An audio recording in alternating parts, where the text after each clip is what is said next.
Assalamualaikum warahmatullahi wabarakatuh. Selamat datang kembali di channel Radio Story. Masih bersama dengan saya Mas Alan. Untuk kisah kali ini masih melanjutkan dari kisah yang sebelumnya, yaitu kisah yang berjudul Desa Tumbal Mahmayit. Cerita ini ditulis oleh akun X bernama Diuseta Story. Bagi teman-teman yang ingin membaca langsung ceritanya, nanti silakan saja kunjungi linknya yang akan saya sertakan di kolom deskripsi. Sebelum kita masuk ke ceritanya, jangan lupa untuk like, komen, subscribe channel ini dan nyalakan juga lonceng notifikasinya agar tidak ketinggalan cerita-cerita dari channel ini. Dan seperti apa ceritanya? Mari kita dengarkan.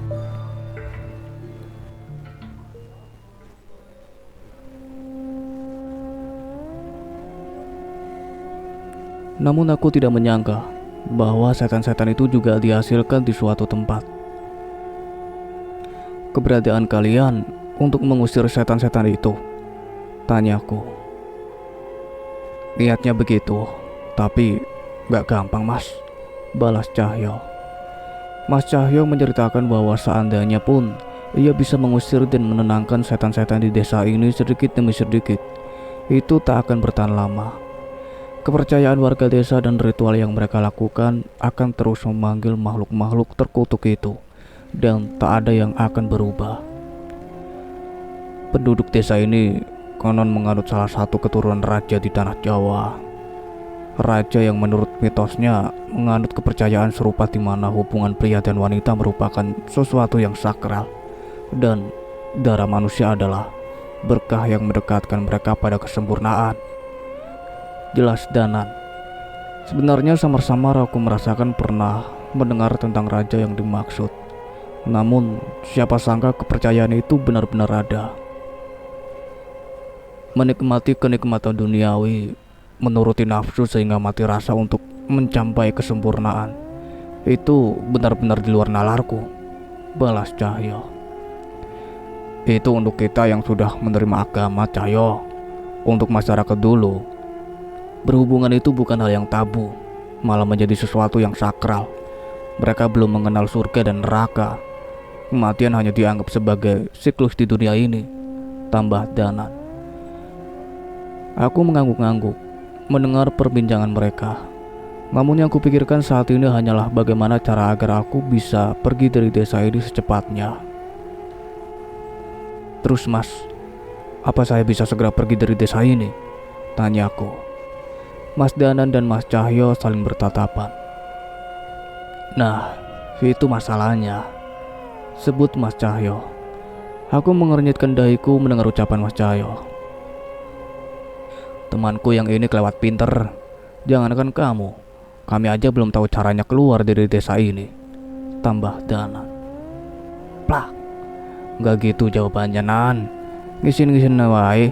Yang bener, tugas kita di desa ini masih belum selesai, makanya kita belum bisa pergi, balas Cahyo. Tunggu. Bahkan orang seperti mereka pun tidak bisa pergi dari desa ini. Bagaimana denganku yang sama sekali tidak mengerti apapun tentang hal gaib? Di tengah perbincangan kami, tiba-tiba Mas Cahyo dan Mas Danan terdiam. Mereka seolah merasakan sesuatu. Suara gendang itu.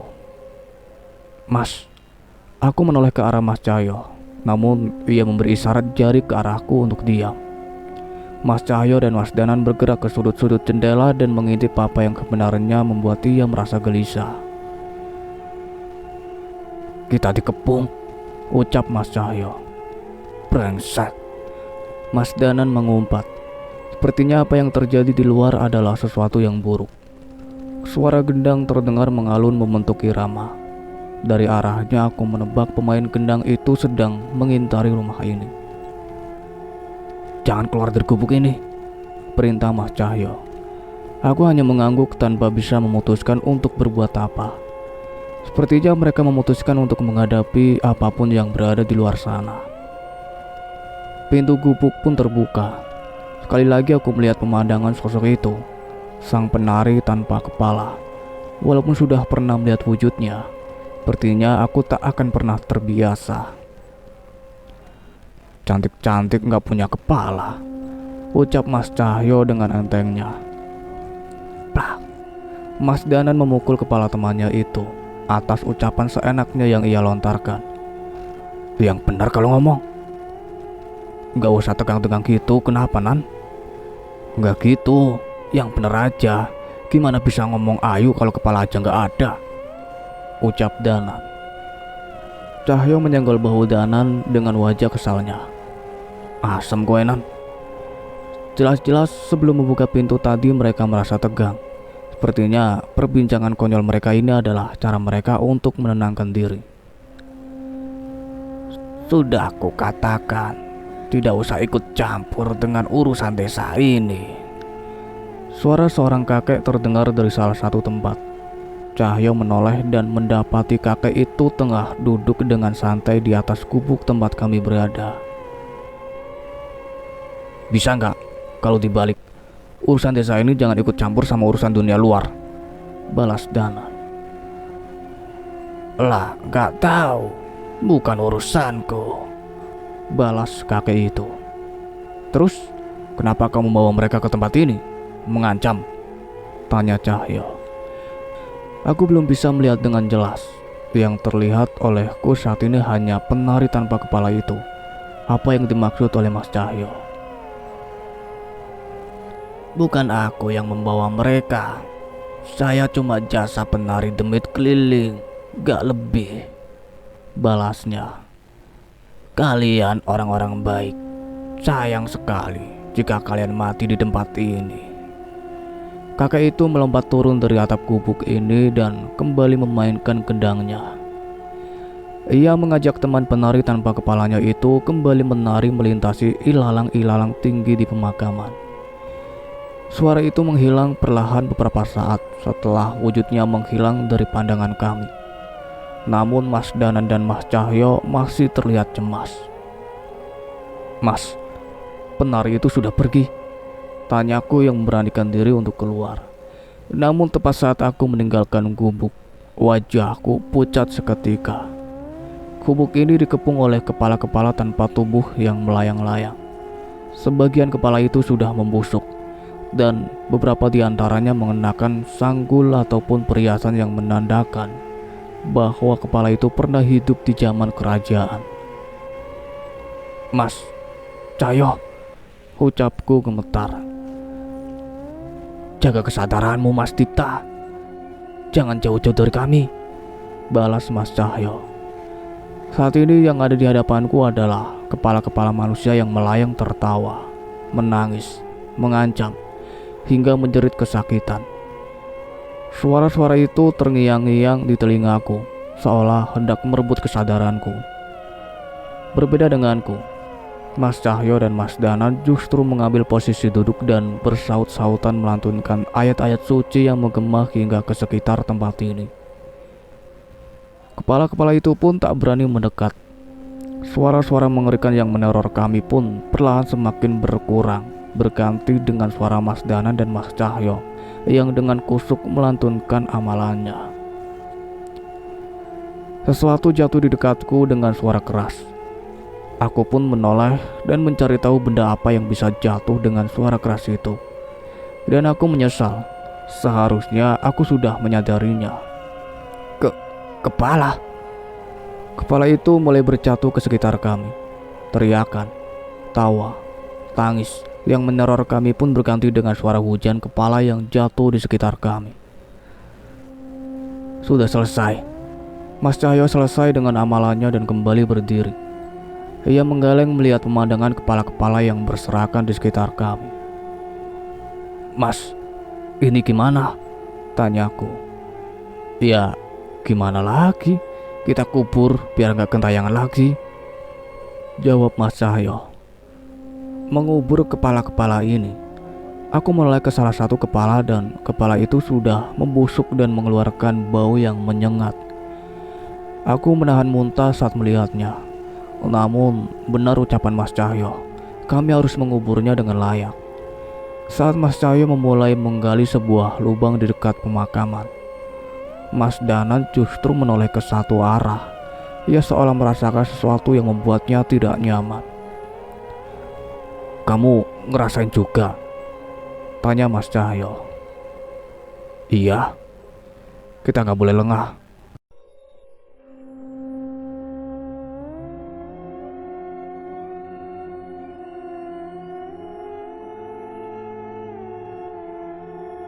Kan itu. Saat ini aku tidak bisa membayangkan teror semengerikan ini hanya sekedar peringatan semata.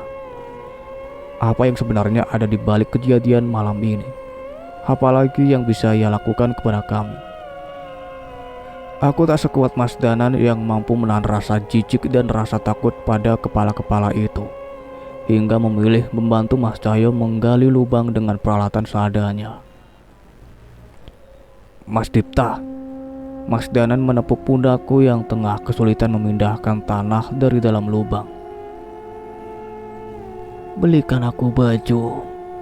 Sebuah kepala wanita tanpa mata berada tepat di hadapan wajahku, dengan rambut yang terangkat ke atas.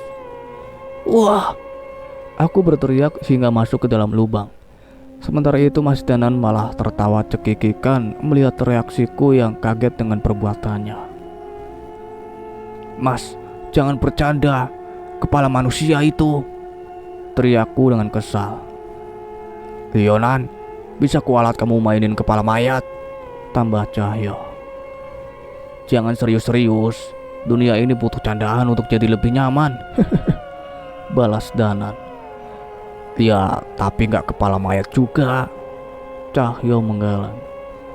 Menjelang pagi kami pun selesai mengubur semua kepala itu dan mengaturkan doa-doa kepada Sang Pencipta untuk menenangkan roh dari pemilik kepala-kepala ini. Semoga saja mereka tidak digunakan lagi oleh makhluk-makhluk biadab yang mempermainkan hidup seseorang. Malam itu begitu melelahkan untukku. Bahkan di gubuk tua yang penuh nyamuk ini pun aku bisa tertidur dengan lelap sampai tengah hari. Tapi tidak dengan Mas Danan dan Mas Cahyo. Mereka justru sudah bangun dan sudah melakukan banyak hal. Dari dalam gubuk aku seolah mendengar mereka berdua berbicara dengan seseorang. Namun aku tidak mendengar dengan jelas. Logatnya tidak seperti suara warga desa di sini. Sarapan Mas Dipta. Mas Cahyo yang mengetahui bahwa aku sudah terbangun pun memanggilku keluar. Aku pun mendatangi mereka dan mengambil posisi duduk di batu dengan pemandangan pemakaman. Sungguh berbeda dengan pemandangan pagi kemarin yang disempurnakan dengan keberadaan Asri di depan rumah. Tapi aku sangat bersyukur dengan pemandangan ini. Keindahan Asri hanyalah ilusi semata. Ritual yang Asri lakukan, bagaimana tubuh Asri diperlakukan, hingga ekspresi wajah Asri saat tubuhnya dinikmati oleh warga desa, benar-benar tak bisa kulupakan. Sepertinya itu akan membekas seumur hidup di ingatanku. Cuma ada pisang Mas, seadanya dulu ya, ucap Mas Cahyo. Pisang juga udah syukur Mas. Di Jakarta saya pernah sampai mengutin sayur-sayur busuk yang dibuang tukang sayur cuma buat ganjal perut, balasku. Nah, bener ucapanmu Cahyo. Bahkan makanan di hutan masih lebih baik daripada hidup susah di ibu kota, celetuk ke Danan. Yonan, di hutan masih ketemu buah, biji-bijian, umbi-umbian, bisa nangkep ayam hutan, mancing ikan. Yang penting gak manja aja, balas Cahyo. Ucapan Mas Cahyo ada benarnya. Tapi untuk orang sepertiku yang tidak mengerti tentang alam, tetap saja mustahil untuk bertahan hidup di hutan. Bisa dapat pisang dari mana Mas? Oh, kalau ini urusan tim bagian logistik, ucap Mas Cahyo sambil menunjuk ke arah atap gubuk. Tepat saat aku menoleh, kulit pisang mendarat di wajahku. Aduh, aku menyingkirkan dan mendapati seekor kera sedang menertawakanku. Maafin ya Mas, namanya Kliwon, dia emang suka iseng, ucap Mas Cahyo. Enggak apa-apa Mas, mana mungkin marah sama yang udah nyariin sarapan, balasku. Mendengar jawabanku, kera bernama Kliwon itu melompat dan menghampiriku. Ia menaiki pundakku begitu saja dan bersikap begitu ramah. Sepertinya aku akan cepat akrab dengan Kliwon. Setelah selesai dengan urusan bersih-bersih, mereka berdua mengajakku untuk mengawasi desa dari sebuah bukit kecil. cukup jauh, tapi desa itu terlihat dengan jelas dari atas bukit. Sekilas seperti desa biasa ya Nan, ucap Cahyo. Iya, tapi aku kemarin berhasil nemuin ini. Danan mengeluarkan sebuah gulungan serat tua yang bertuliskan aksara kuno. Aku sama sekali tidak mengerti artinya, namun mereka berdua memandangnya dengan begitu serius. Itu isi tulisannya apa Mas Cahyo? Tanya aku. Gak bisa baca tulisan Jawa Kawi? Tanya Mas Cahyo. Aku menggeleng meresponnya. Sama, balas Mas Cahyo. Aku pun menjauh dan menatap Mas Cahyo dengan muka masam. Terus, kenapa kelihatin serius gitu Mas? Ucapku kesal. Ya, kan Danan nunjukin, lah aku ngeliatin. Tinggal nunggu Danan jelasin lah. Plak. Danan memukul kepala Cahyo dengan kesal. Sepertinya ia juga terkecoh dengan tingkah Mas Cahyo. Ngomong kalau nggak ngerti, sudah terlanjur aku tungguin. Kesal Danan. Kamu ngerti toh? Tanya Mas Cahyo. Lumayan, tapi aku bisa nangkep intinya, balas Danan. Nah, untuk hal ini kamu lebih pintar dari Danan yang satunya. Mas Danan menceritakan bahwa desa ini sebelumnya merupakan bagian dari sebuah kerajaan. Sebuah kerajaan yang dipimpin oleh sosok raja penganut kepercayaan yang aneh. Ia melakukan pemujaan dengan meminum darah, berhubungan badan, memakan daging mayat hingga menari sepuasnya. Semua itu adalah cara dari penganut aliran kepercayaan itu untuk mencapai kesempurnaan. Desa ini sebelumnya adalah pemilihan orang-orang yang akan dipersembahkan untuk ritual. Dan di desa ini juga mayat-mayat sisa ritual dibuang dan dikuburkan. Saat itu warga kerajaan menyebut tanah ini dengan nama Lemah Mayit atau Tanah Mayat. Layaknya sebuah karma, kerajaan itu hancur dan dikalahkan saat sang raja dan petinggi-petingginya sedang terbuai oleh kenikmatan dan menikmati ritual yang rutin mereka jalankan. Walau sudah dikuasai oleh kerajaan lain, tak ada satupun orang yang mau mendekat ke Lemah Mayit ini. Selang cukup lama, zaman kerajaan mulai berganti. Tanah ini mulai dihuni oleh orang-orang yang tidak mengetahui mengenai apa yang terjadi di tempat ini sebelumnya. Mereka membangun peradaban dan membawa kepercayaan dan agama masuk. Desa ini sempat menjadi tempat yang damai dan mulai melupakan masa lalunya sebagai Lemah Mayit. Namun sebuah kejadian merubah segalanya. Ada sebuah keris yang tiba-tiba jatuh di desa ini. Salah seorang sesepuh desa dipercaya untuk menyimpan keris itu dan mencari tahu tentangnya. Namun ternyata hal itu menjadi awal mula di mana masyarakat desa mulai meninggalkan kepercayaannya. Keris itu mempengaruhi sesepuh desa dan menunjukkan tentang aliran kepercayaan sang raja yang terlihat sebagai cara menyenangkan untuk mencapai kesempurnaan. Ia dituntun menemukan pemakaman yang menjadi pusat kesakralan Lemah Mayit. Sedikit demi sedikit, kepercayaan desa semakin terkikis. Mereka mulai kembali menganut kepercayaan yang sama dengan sang raja di masa itu. Saat itu roh-roh penasaran yang bersemayam di tanah itu bangkit dan mendapatkan makanan mereka. Roh itu berdampingan secara tidak langsung dengan warga desa, seolah mendapat pencerahan semu. Mereka merasa mendapatkan hidup yang bahagia dengan memuja sosok-sosok yang mereka kira sebagai sisi gelap sang desa. Namun pada kenyataannya, mereka diberdaya oleh sosok yang mengatasnamakan itu. Gulungan lontar ini ditulis oleh warga desa terakhir yang masih bertahan dengan kepercayaannya terhadap sang pencipta. Ia bahkan mengasingkan diri di gubuk ini agar tidak terpengaruh oleh warga lain. Jelas Mas Danan. Kamu dapat itu dari mana? Tanya Mas Cahyo. Lokasi ritual kemarin, kan udah dibilang, aku cari informasi. Balas Danan dengan muka sedikit sombong. Ia menceritakan bahwa gulungan itu sebenarnya diletakkan di tempat yang mudah ditemukan. Namun sang penulis tahu bahwa mereka yang datang dengan membawa hawa nafsu tidak akan berniat pada gulungan itu, hingga gulungan itu bertahan selama berpuluh-puluhan tahun di sana. Mas Cahyo terlihat berpikir keras.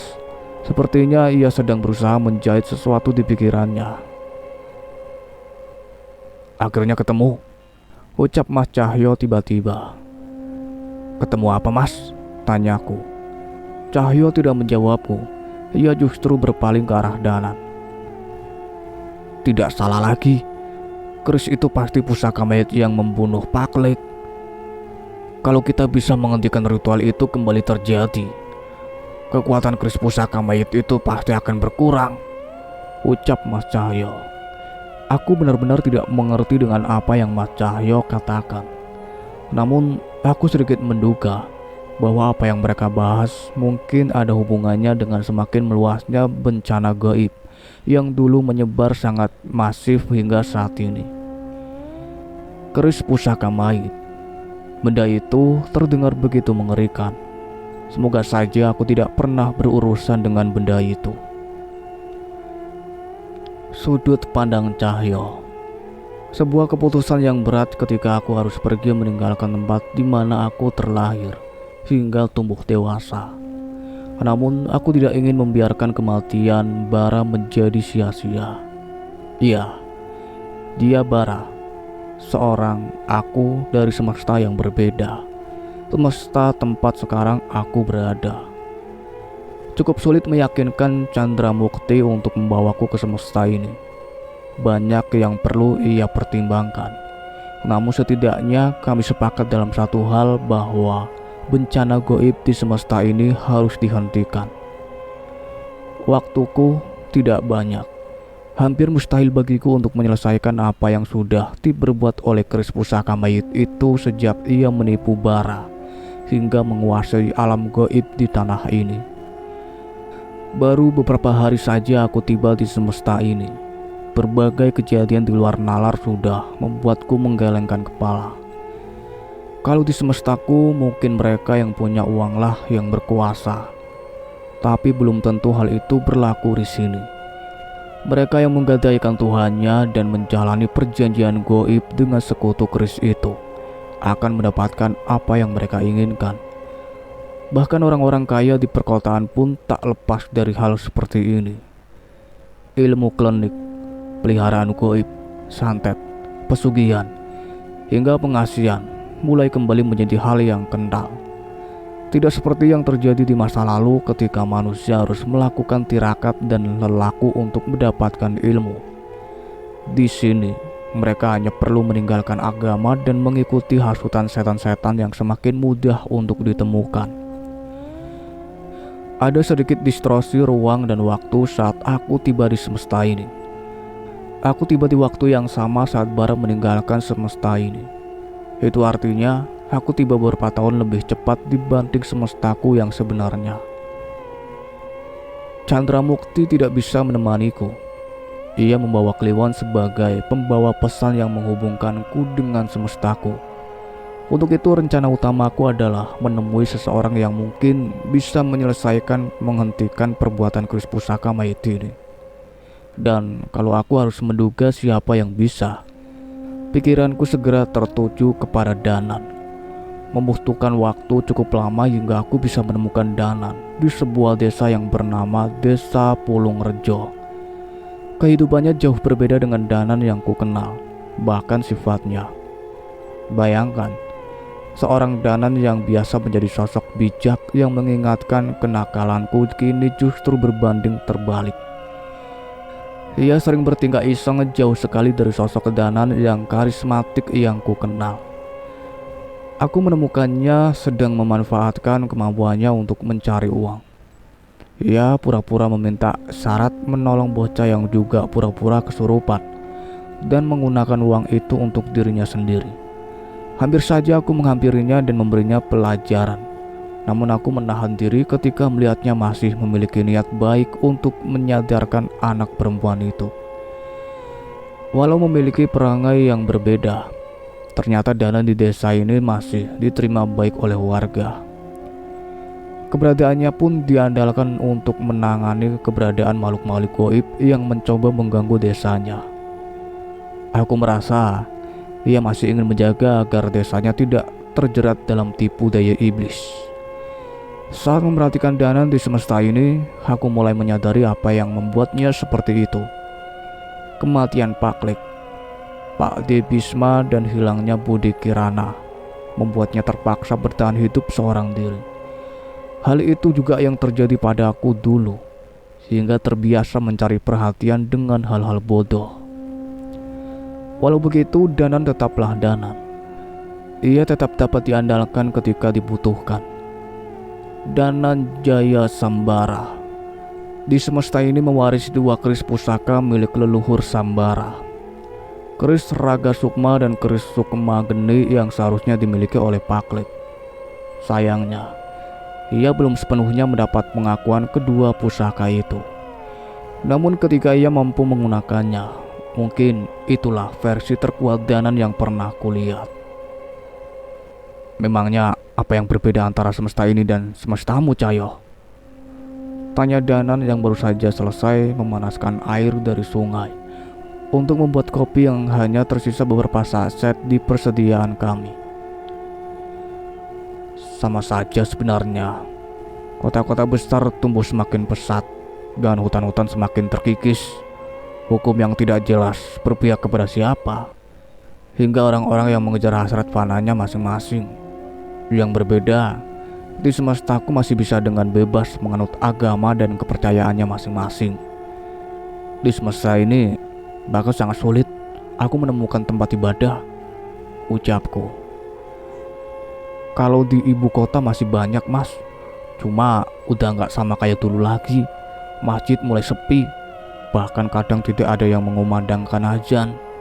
Tempat ibadah agama lain pun jauh lebih mengenaskan, jelas Dipta. Sungguh sedih aku membayangkan jika hal ini terjadi di semestaku. Godaan setan-setan itu memang sulit untuk ditolak. Dan ketika semakin banyak orang yang melakukannya, dosa itu akan dianggap sebagai hal yang biasa. Yang membuatku semakin merasa sesak adalah ketika aku mengingat bahwa sebagian besar dari kekacauan ini adalah diriku dari alam ini. Mas Cahyo dan Mas Danan kenapa bisa sampai di desa ini? Gak mungkin terjebak sepertiku kan? Tanya Dipta. Aku mengingat beberapa waktu ke belakang di mana aku dan Danan memutuskan untuk melakukan perjalanan. Kami mencari petunjuk mengenai keberadaan keris pusaka mayit untuk menghentikan pengaruhnya di tanah ini. Kami tahu hal itu tidak mudah karena ia sudah membentuk sekutu-sekutunya yang menguasai banyak wilayah. Sudah beberapa tempat keramat kami datangi, namun tempat itu tidak lebih dari tempat yang dikuasai oleh sosok makhluk pencari tumbal, tidak lebih. Ini desa kesekian yang kami datangi, Mas. Kami mencari petunjuk apapun tentang keris pusaka mayit, dan untung saja Danan nemuin gulungan itu yang artinya desa ini memang memiliki hubungan dengan keris itu, jelasku. Terus, kalian mau ngapain setelah tahu dari gulungan lontar itu? Danan mendekat mengantarkan kopi untuk kami berdua. Ibarat keris itu adalah mesin. Desa ini tuh penghasil bensinnya, Mas. Kalau kita bisa menghentikan ritual dan menyadarkan warga, keris pusaka mayit itu akan kehilangan desa penghasil demit yang akan menjadi anak buahnya. Danan menjelaskan pada Dipta. Dipta mengangguk mengerti. Tapi maaf nih, Mas, saya nggak punya ilmu kanuragan kayak kalian berdua. Saya mungkin akan jadi beban di sini, ucap Dipta. Aku menyeruput kopiku dan menikmati sejenak suasana tenang di siang hari ini. Gak gitu, Mas Dipta. Setiap manusia memiliki perannya masing-masing. Mungkin kami berperan menghentikan setan-setan ini, tapi orang seperti Mas Dipta yang masih memegang teguh agama dan menjalankan amalnya lah yang akan menjadi ujung tombak kembalinya kepercayaan kepada Sang Pencipta di tanah ini, ucapku. Setuju, gak gampang untuk terus taat beribadah di tengah cemohan orang-orang. tambah Danan. Setelah menikmati perbincangan singkat itu, sekali lagi kami berjalan-jalan memperhatikan desa itu. Berkali-kali diperhatikan pun desa itu tetap terlihat seperti desa biasa dengan warga yang ramah dan rukun. Dipta masih memandang dari jauh sosok Astri yang ternyata jauh dari bayangannya. Sepertinya ia sempat menaruh hati. "Terus kita harus gimana, Cayo?" tanya Danan. "Di pemakaman tempat ritual itu pasti ada sesuatu yang berhubungan dengan keris pusaka mayit. Pasti ada sesuatu yang menghubungkan desa ini dengan pusaka itu. Kita coba cari itu dulu," jawabku. "Setauku pemakaman itu dijaga," sebut Danan lagi. "Ya, itu memang harus kita pikirkan." Kami menghemat tenaga dengan beristirahat di siang hari. Dan setelah menyelesaikan kewajiban kami di waktu maghrib, kami pun mulai bergerak ke arah pemakaman. Dari jauh kami memperhatikan kuburan-kuburan dengan satu jenis batu nisan. Namun untuk kuburan-kuburan baru, mereka menutupinya dengan tirai bambu. Yang membuatku sedikit terganggu adalah keberadaan tengkorak manusia yang tidak dikubur dan hanya diletakkan begitu saja di atas kuburan tubuhnya. Sama sekali tidak ada penerangan di tempat ini. Dengan sebatang obor, kami mengelilingi pemakaman mencoba mencari petunjuk. Aku tak bisa membayangkan warga desa benar-benar berpesta di tempat mengerikan ini. Di tengah-tengah pemakaman ada tumpukan batu yang menjadi tempat di mana mereka menyajikan mayat. Ada sisa-sisa tambang menggantung pohon tempat mereka menggantung kepala dari mayat yang disajikan. "Ini patung apa? Bentuknya mengerikan begini?" tanya Dipta yang melihat sebuah patung di punden berundak tempat warga melakukan pemujaan. "Sesembahan mereka. Mereka menyembah sesuatu yang dianggap sebagai perwujudan dari sisi gelap dewa," jawab Danan.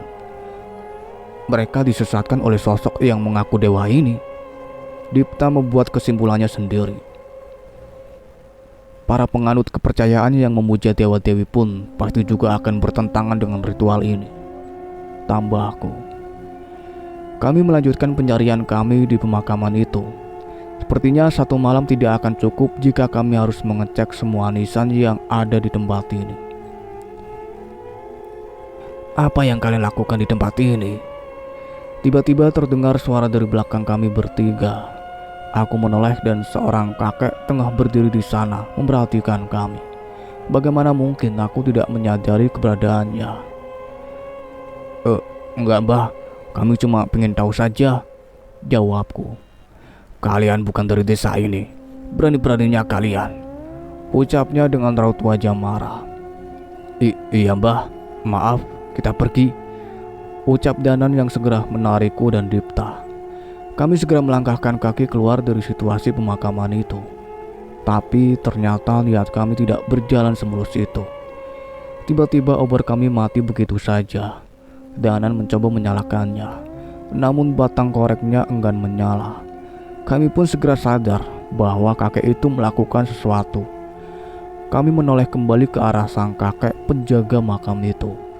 Dan saat itu kami sadar, kakek itu bukan kakek biasa. Desa ini dipenuhi oleh orang-orang baik, tapi kami punya aturan untuk pendatang menjadi bagian dari desa ini atau menjadi penghuni pemakam ini. Mendengar ucapan itu, Dipta terlihat panik. Sepertinya ia juga tahu bahwa ucapan itu bukan ancaman semata. Itu mas, di belakang kakek itu." Dipta menyadari sesuatu yang membuatnya semakin pucat. Di belakang kakek itu samar-samar mulai bermunculan sosok pocong yang menyebar di antara pepohonan.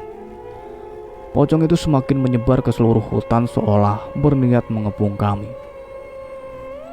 "Mereka adalah pendatang-pendatang seperti kalian yang menolak menjadi bagian dari kami." Sial, sepertinya kami tidak bisa menyelesaikan masalah ini secara tenang. Kita bakal jadi kaya mereka?" tanya Dipta yang ketakutan. Mendengar itu, Danan pun meraupkan tangannya ke wajah Dipta. "Ngawur kamu, Mana ada manusia yang mempertahankan keyakinannya pada Gusti Allah, matinya jadi arwah kendayangan, ucap Danan. Dengerin tuh mas, jangan terkecoh sama jin yang mengambil wujud manusia, tambahku. Dipta mengangguk mencoba mengerti ucapan kami. Tapi sepertinya ucapan itu tidak mengurangi sedikit pun rasa takutnya. Iya udah, terus ini gimana? Ucap Dipta. Nah, urusin, perintahku. Danan pun mengeluarkan kedua keris andalannya dan berjalan mendekat ke kakek itu. Ia meneteskan darahnya pada keris sukma geni dan membiarkan api putih membara. Biar aku yang menghabisi mereka. Danan mengambil posisi untuk melayang meninggalkan tubuhnya. Inilah kehebatan Danan di semesta ini. Ia bisa menggunakan kedua pusaka itu secara bersamaan. Tubuh Danan terjatuh tersungkur di tanah. Aku melongo melihat kelakuannya itu. Nan, yang benar kamu? Tanya aku. Diam, gak usah ketawa, teriak Danan. Aku menepuk dahiku melihat kelakuan Danan. Aku tak menyangka ia akan berulah di saat seperti ini. Sudah, simpan saja pusakamu itu. Biar aku yang ngurus mereka, ucapku. Kakek penunggu makam itu pun semakin kesal melihat kami. Sudah main-mainnya. Aku pun membalas pertanyaan kakek itu dengan lantunan ayat-ayat suci yang membuat sebagian pocong-pocong itu tersiksa. Namun aku tahu itu saja tidak cukup. Kakek itu marah ketika setan-setan yang ia panggil mulai terbakar dan merintih. Ia memerintahkan pocong-pocong itu untuk menyerang kami. Hisap darahnya, kuliti tubuhnya, habiskan dagingnya, perintah kakek itu. Pocong-pocong yang masih bisa bertahan dari ayat-ayat suci itu pun mendekat ke arah kami. Wujudnya semakin beringas memamerkan wajahnya yang sudah membusuk. Sebagian dari mereka memiliki taring dan gigi-gigi yang tajam, seolah memang merupakan makhluk pemangsa manusia. Minggir, teriakku menendang salah satu dari mereka.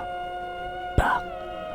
Pocong itu terpental dan membentur pohon. Namun serangan fisikku tak berarti apa-apa buat mereka. Sebaliknya, beberapa dari mereka melayang-layang di atas kami dan meneteskan air liurnya. Hati-hati, liurnya bisa bikin kalian gatal-gatal berminggu-minggu, ucapku. Sial, keluh Danan. Pemandangan di pemakaman itu berubah drastis. Apa yang terjadi di sana adalah pemandangan puluhan pocong yang mengerubungi 3 orang manusia dengan irama ayat-ayat suci yang mengiringinya. Kalian yang bodoh, seharusnya kalian menjadi bagian dari desa ini, ucap kakek itu. Berisik, teriakku. Wanasuro! Sebelum pocong-pocong itu membanjiri kami dengan liurnya, aku memanggil sosok yang bersemayam di tubuhku. Kekuatan sosok Panglima Kera dari alas Wana Marta merasuk ke tubuhku dan meminjamkan kekuatannya. Dengan sekali ayunan aku mengempaskan pocong-pocong itu hingga tak lagi berani untuk mendekat. Maju! Teriakku. Pocong-pocong itu tertahan. Serang mereka! Kalian dibangkitkan untuk patuh padaku! Teriak kakek itu. Pocong itu kembali berniat mengeroyok kami sekali lagi. Namun Wanasuro mengamuk dan mengancam mereka dari dalam tubuhku. Wah! Suara raungan itu menggetarkan seisi hutan. Makhluk-makhluk itu pun gentar dan menghilang satu persatu. Apa yang kalian lakukan? Kalian takut dengan manusia-manusia itu? Kesal kakek penjaga makam itu. Rupanya setan bisa sadar diri. Tawa Danan. Plak. Aku memukul kepala Danan yang mulai berlaga. Bantuin, jangan cuma gaya doang, ucapku. Tuh, jangan gitu, kan aku sudah usaha juga, protes Danan. Dipta mulai terlihat tenang. Namun aku merhatikan dari bibirnya tidak berhenti melafalkan ayat-ayat suci dan doa-doa yang ia bisa. Aku cukup lega melihat hal itu. Aku menyadari ia memiliki mental yang cukup kuat. Sepertinya kehidupannya juga tidak mudah. Kakek penjaga makam itu geram. Ia mengeluarkan sebilah pisau dan menyayat tangannya dari ujung jari ke siku. Nafasnya terengah-engah, menahan rasa sakit dari luka akibat perbuatannya sendiri. "Hati-hati!" Danan memperingatkanku. Kakek penjaga makam itu pun meneteskan darahnya ke tanah sambil terus mengulang-ulang mantra yang tidak dapat kudengar dengan jelas. Ada sesuatu yang mengerikan yang berasal dari tubuhnya. Saat itu aku dan Danan mengambil posisi di depan Dipta bersiap akan hal mengerikan yang akan muncul dari kakek itu. Tapi sebelum sosok itu muncul, tiba-tiba asap hitam mengepul menyelimuti kakek itu. "Jangan sia-siakan darahmu." Suara yang terdengar begitu berat pun muncul bersama asap hitam yang menghisap tubuh kakek penjaga makam itu.